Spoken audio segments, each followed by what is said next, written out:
vous saluons tous au nom de Jésus-Christ. Aujourd'hui, nous sommes en train de parler sur la prière. Nous sommes dans 1 Thessaloniciens, chapitre 5, le verset 17, qui nous dit « Priez sans cesse ». Prier sans cesse, c'est pour nous dire que nous devons prier continuellement. Aujourd'hui, vous avez prié. Demain, priez encore. Après-demain, priez. Nous devons prier à tout moment, poussés par l'Esprit de Dieu. Les hommes de la prière, ce sont les hommes qui voient la gloire de Dieu dans leur vie. Les hommes de la prière, ce sont les hommes qui vivent la délivrance de Dieu dans leur vie.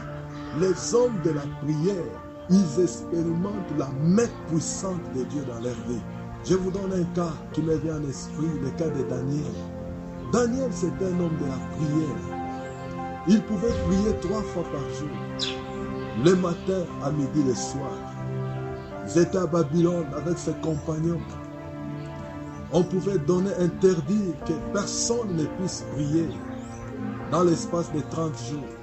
Il faut adresser seulement la prière au Dieu de Babylone. Mais Daniel ouvrait la fenêtre en direction de Jérusalem. Il priait, il invoquait Dieu dans sa vie. Bien-aimé. Et à cause de cela, il a été arrêté.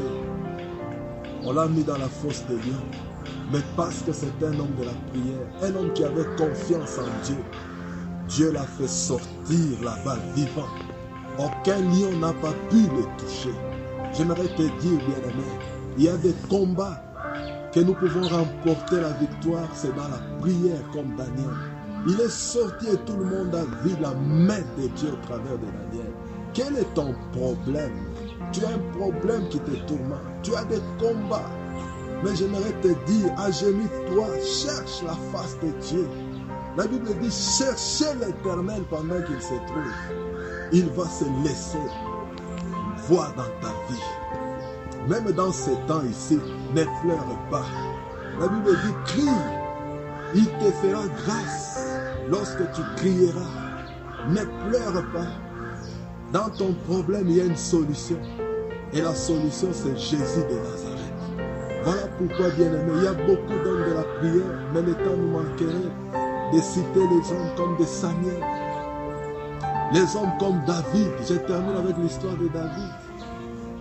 Lorsque Achitophel s'était levé, son fils Absalom s'était levé aussi contre le roi David. Tout Israël pouvait se lever contre lui, mais il a fait une prière. Seigneur, réduis à néant les conseils d'Achitophel. Or, Achitophel, à cette époque, c'était un homme. Tout ce qu'il disait, ça se réalisait. C'était comme si on consultait Dieu. Mais Dieu a mis la confusion dans la vie d'Achitophel. Il a conseillé.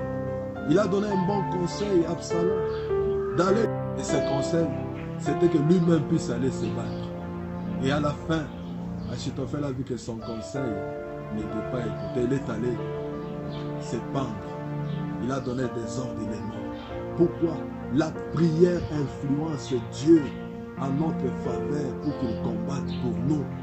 Voilà pourquoi, bien-aimés, lorsque nous nous agenouillons, nous prions, il y a des choses que Dieu fait. Tu veux la victoire, tu veux la délivrance, tu veux la guérison.